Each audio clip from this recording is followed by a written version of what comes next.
이번에 살펴볼 내용은 병참 기지와 정책입니다. 1930년대 전쟁이 일어났습니다. 만주사변, 중일전쟁, 태평양전쟁이요. 전쟁이 일어났으니 당연히 전쟁 물자를 생산해야 됩니다. 그러면 마땅히 군수산업 위주로 경제가 돌아가게 됩니다. 이 군수산업에 참여한 기업들이 대거 우리나라로 들어와서, 자, 지금의 북한 지역에는 발전소나 공장, 공업 생산에 주력을 투자를 하고, 이 지금의 남한 지역에서는 이제 남면 북양이라 해서 면화나 식량 생산을 집중하게 됩니다. 그러니까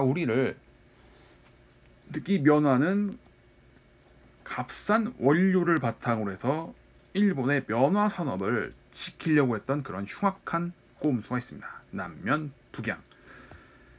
이때 일본이 저질러 놓던 지금의 북한 지역에는 발전소 공장을 세워놓고 지금의 남한 지역에는 면화와 식량 이런 위주로 했던 정책은 이후에 북한이 한동안 남한의 경제력을 앞서는 밑바탕으로 또 이제 두게 됩니다. 일본은 여러 가지로 해서 우리에게 많은 상처를 줬습니다. 전쟁이 일어났습니다. 그리고 산미 증식 계획으로 쌀값이 폭락하고, 이래저래 조선의 농민들은 경제난에 허덕이게 되고, 그래서 일본은 농촌진흥운동이라는 것을 했는데, 이게 사실 농촌이 힘든 것은 일본의 잘못된 정책 그리고 수탈 때문이었는데, 이것을 조선의 농민들, 한국의 농민들이 게으르고 무지하기 때문이다라고 이렇게 뒤집어 씌웁니다. 그리고 열심히 개간하면 누구나 잘 살 수 있는데 너희들이 일을 안 해서 그렇다, 말도 안 되는 소리를 짓거렸죠. 그래서 요거는 그 어떠한 근본적인 해결책은 세우지 않고, 물론 그럴 능력도 의지도 없었고, 이제 농민들끼리 알아서 싸우라, 이러한 미봉책이었죠. 이런 것으로 한국의 농촌은 더더욱 궁핍해져 갑니다. 농민 기만. 이 기만은 지금도 일본인들이 자신의 국민들을 속여먹는데도 거듭 쓰고 있습니다. 자, 거듭 얘기했지만 이런 기만술은 한번 잘못 펼치다가 이래서는 신용을 잃어서 큰 손해를 보겠다라는 어떤 계기가 없으면 계속 하던 짓을 계속하게 됩니다. 자, 그 다음 국가 총동원령.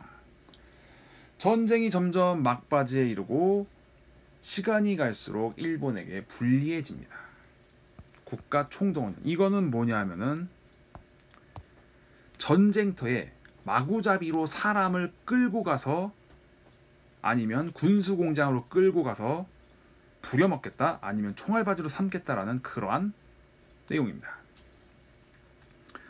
자, 청년들은 징용에 끌려갑니다. 군수공장으로 끌려가고, 탄광으로 끌려가고, 아니면 뭐 나무를 베는 지역으로 끌려가서 돈 한 푼 못 받고, 임금이나 월급도 제대로 못 받고, 심지어는 식량도, 밥도 제대로 안 준 상태에서 정말 끔찍한 환경에서 노동력을 착취당합니다. 이 착취당했던 이 피해를 2018년 12월 달에 우리나라 법원에서 일본 기업을 향해서 이때 끌고 왔던 사람들에 대해서 배상하라고 했지만, 일본은 이를 거부하며 2019년 7월 달, 지금부터 1년 전에 반도체 소재에 대한 수출 불허, 그러니까 일본의 반도체 소재 장비 생산 기업이 우리나라로 수출하는 것을 막아버림으로써 타격을 주려 했지만, 이것은 사실 그 조치는 반도체 산업이 실질적으로 어떻게 돌아간지 모르고 내린 결정이었습니다. 그래서 이 징용 문제는 아직도 해결이 안 된 상처로 남아 있습니다. 징병, 군대로 끌고 갑니다. 이 나중에 일본군에 관련된 어떤 그 이야기를 할 텐데, 끌고 가서 총알바지로 내다 버리는 겁니다.